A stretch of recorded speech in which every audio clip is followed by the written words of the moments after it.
예, 기술적으로 시장 분석하겠습니다. 차트에 대가 있습니다. 김중근 마크로헤지 코리아 대표 화상으로 오늘은 연결합니다. 대표님 안녕하세요.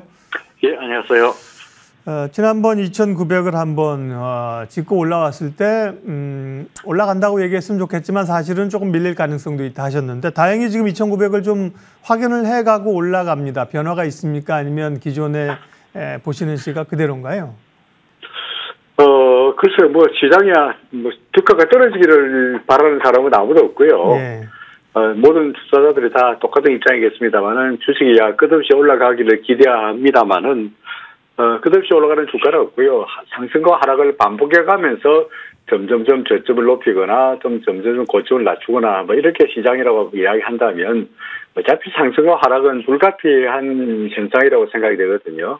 근데 현재 주가가 어제 오늘 조금씩 밀리고 있는 것은 결국은 서서히 아직까지는 시장이 완벽하게 하락 조정 파동에서 벗어나지 못했기 때문에 한 번 정도는 더 밀리고 났어야 이제는 완벽하게 조정 끝, 이제 상승 시작이라고 말해야 되지 않겠나 싶습니다.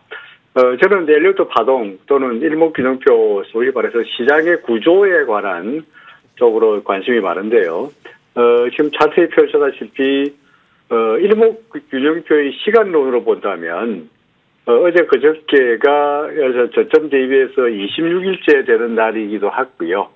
그 다음에 오늘 같은 경우에는 지난번 고점 대비해서 40일이나 52일 같은 나름대로 일목균형표에서 시간의 매듭이라고 말하는 데에 딱 와 있습니다. 그래서 오늘 또는 며칠 전을 전후로 해서 변화가 나타날 조짐이 많은데 저는 아무래도 한 번 정도는 더 조정은 있어야 된다고 생각하는 편이고요. 현재 아래 기술적 지표들, 보도 지표들도 다 다시 하강 쪽으로 진로를 나타내고 있고요. 그래서 여전히 지수가 구름 아래 일목균형표 구름 아래쪽에 있는 상사에서는 시장에 대해서 낙관하기에는 조금은 더 시간을 두고 봐야 되지 않겠나 이렇게 생각하고 있습니다. 예. 조금 아쉽습니다. 2,900에서 강하게 치고 올라왔던 흐름들이 좀 이쪽으로 좀 뻗어졌으면 좋겠는데 다시 주춤거리고 있고요. 코스닥은 상황이 조금 낫지 않은가요? 네. 예, 그렇죠. 물론 네. 코스닥은 코스피보다는 훨씬 상황이 낫죠. 네. 코스닥 같은 경우에는 예를 들어서 일목으로 보더라면 구름을 완벽하게 벗어난 상태이고요. 그 다음에 후행 스팬도 상당히 캔들을 벗어난 상태이다 보니까 상당히 주가는 긍정적이다라고 말할 수 있겠는데, 다만 이제 기술적 보조 지표인 RSI가 다소간 과열권에 있고요. 그 다음에 일목균형표 이론 중에 하나가 뭐냐니까 주가와 구름과의 이격이 벌어졌을 때 그 이격을 좁히려는 움직임이 통상 나타나게 돼 있거든요. 자대에 보다시피 주가가 많이 떨어지고 나서 구름과의 간격이 벌어지고는 좁히는 모습이 나타나고 있고요. 전에도 벌어졌다가 구름 근처까지 왔다가 벌어졌다가 구름 근처까지 왔다가 하는 모습이 계속 반복되고 있으니까 지금의 코스닥 같은 경우에도 추세가 나쁘다고 말하기는 그렇습니다만은 예를 들어서 구름과의 이격이 벌어졌다는 간격이 벌어졌다는 측면에서 이것을 좁히려는 자연스러운 조정은 좀 있어야 되지 않겠나라고 생각합니다. 네. 다음은 이제 좀 섹터 얘기하겠습니다. 워낙 메타버스와 NFT에 제한된 에너지가 가다 보니까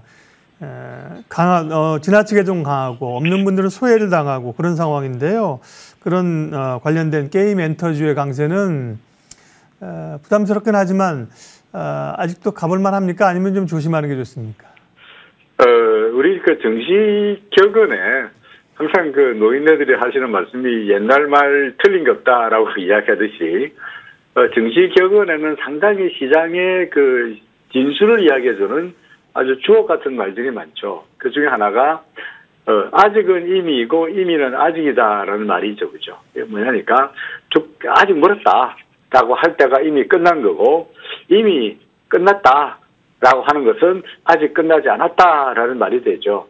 그러니까 예를 들어서 NFT 관련주들, 예를 들어서 엔터 관련주들, 하이브나 JYP 같은 엔터주라든지 또는 위웨이브라든지 이런 게임 관련주들이 NFT 관련해가지고 계속적으로 상승하고 있으니까, 이게 너무 올라간 것이 아닌가, 이미 늦은 것이 아닌가, 이미 늦은 것이 아닌가 하는 사이에 주가는 상당히 많이 올라와 있습니다만은 그럼에도 불구하고 저는 아직도 주가가 더 올라갈 수 있는 여력은 있어 보인다고 생각합니다. 예를 들어서 하이브 계속적인 상승세이고요. 예를 들어서 위메이드 마찬가지로 끝없이 상승세가 나타나고 있죠. 과거로 돌아본다면 우리는 옛날 오를 때마다 야 너무 같지 않느냐라고 생각합니다만은 사실은 4만 원대부터 6만 원이 10만 원 됐다가 좀 위메이드 경우에 10만 원이 14만 원 됐다가 한 사이 20만 원이 넘기고 22만 원까지 와 있는데 그러니까 정시 경은으로 임의는 아직이고 아직은 임의라는 쪽으로 생각해 본다면 여전히 위메이드나 하이브나 JYP나 여전히 매수하는데도 여전히 매력적이지 않겠냐 뭐 이렇게 생각합니다. 네. 트레이딩 하시는 분들은 뭐 트레이딩 가능하죠, 그렇죠? 그렇죠. 밸류로 보면 뭐 걱정은 됩니다만, 네, 많은 분들이 이제 트레이딩 하시니까, 네. 삼성전자, 하이닉스도 다시 한번 봐주시. 반도체 쪽으로 이제 수급들이 좀 들어오면서 특별히 뭐 소부장 이런 쪽은 강하거든요. 반도체 쪽은요.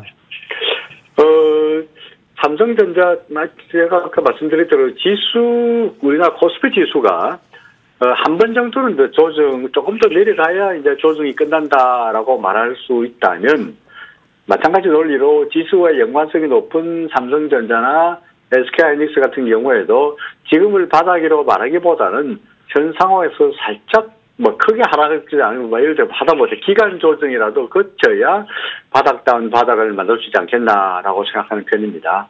현재 일목기준표상으로 보더라도 삼성전자 허다한 구름을 뚫으려는 상승 시도가 계속적으로 실패했고요. 지금은 서서히 구름 아래쪽에서 좀 그야말로 영어로 말한다면 세틀다운 나름대로 안정을 만들고 있는 바닥을 다지고 있는 이런 모습인데 이런 상황에서 7만 원 언저리에서 다시 한번 바닥을 만들어서 확인한다면 서서히 올라가는 쪽으로 봐야 되지 않겠나 싶습니다. 반면에 삼성전자와 SK하이닉스 두 종목을 비교해 본다면 저는 오히려 삼성전자보다는 SK하이닉스에 좀 더 높은 점수를 두고 싶은데요.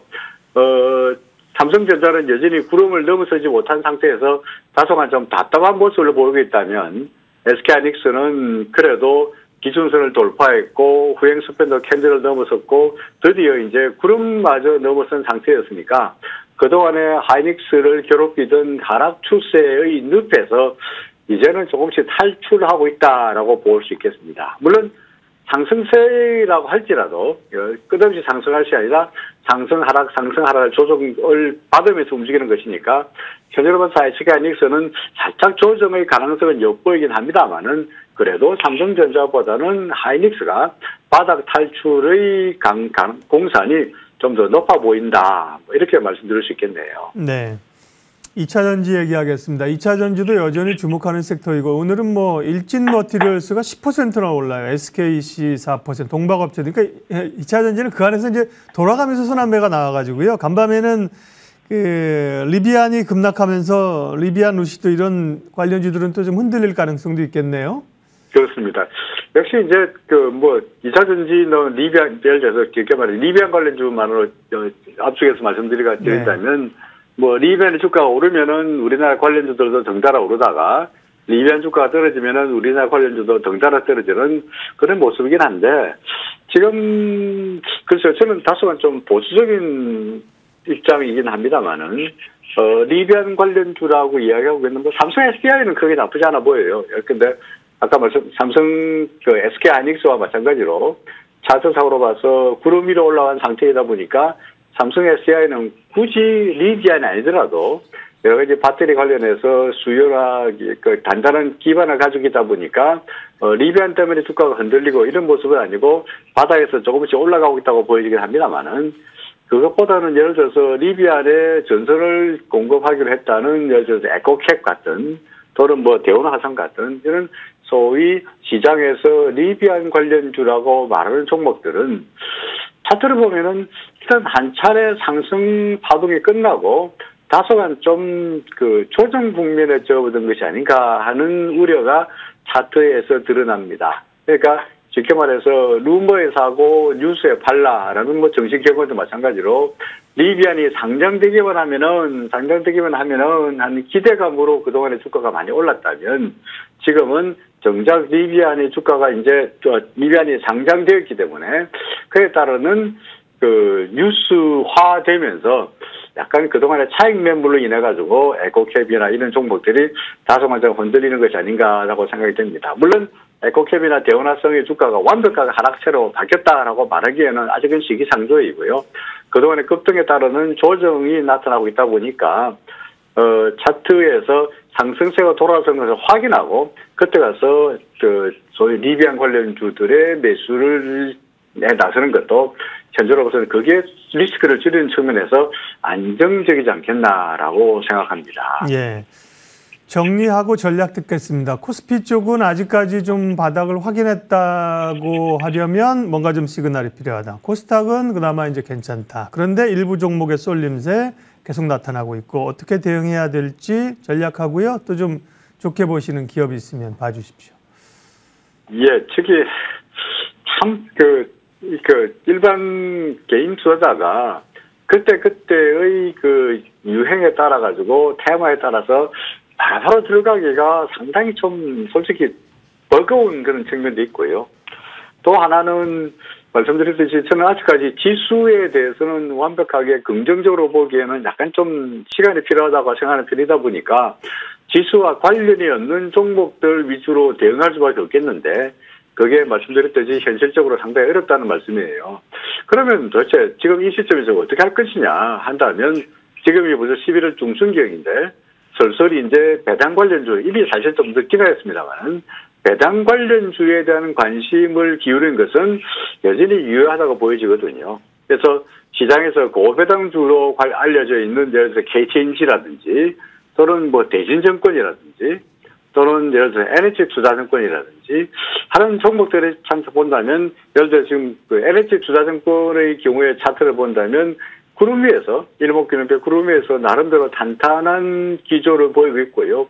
바닥을 계속적으로 다져가는 그런 모습도 보이고요. 그래서 주가는 옆으로 횡보할지라도 상당히 많은 배당을 기대할 수 있다 보니까 예를 들어서 NH투자증권 또는 뭐 대신증권 또는 그 시장에서 고배당주로 알려져 있는 전통적인 고배당주로 알려져 있는 KTNG 뭐 이런 종목에 직접 말해서 이제 배당 관련주에 대한 관심을 가지는 것이 차라리 그때마다 급락하고 급등하는 예를 들어서 리비안 관련주, NFT 관련주, 또 2차 전지하고 그때 테마에 따라서 휩쓸기보다는 지금이 11월 달이라는 측면에서 오히려 배당주에 관심을 기울이는 것이 어떻겠냐 하는 생각이고요. 혹은 배당주 중에서도 그럼 도대체 뭘 골라야 되는지 모르겠다라고 한다면 현재 우리나라 고배당 ETF 중에 뭐 삼성운용이건 또는 뭐 여러 가지 그 자산운용사에서 고배당 관련해서 ETF를 상장하고 있다 보니까 그런 배당 관련 ETF를 매수하는 것도 뭐 상당히 괜찮은 전략이지 않겠나 이렇게 생각하고 있습니다. 차트의 기술적 시장 분석 흐름, 관심 종목까지 살펴봤습니다. 마크로에치 코리아 김중근 대표님 함께했습니다. 고맙습니다. 예, 고맙습니다.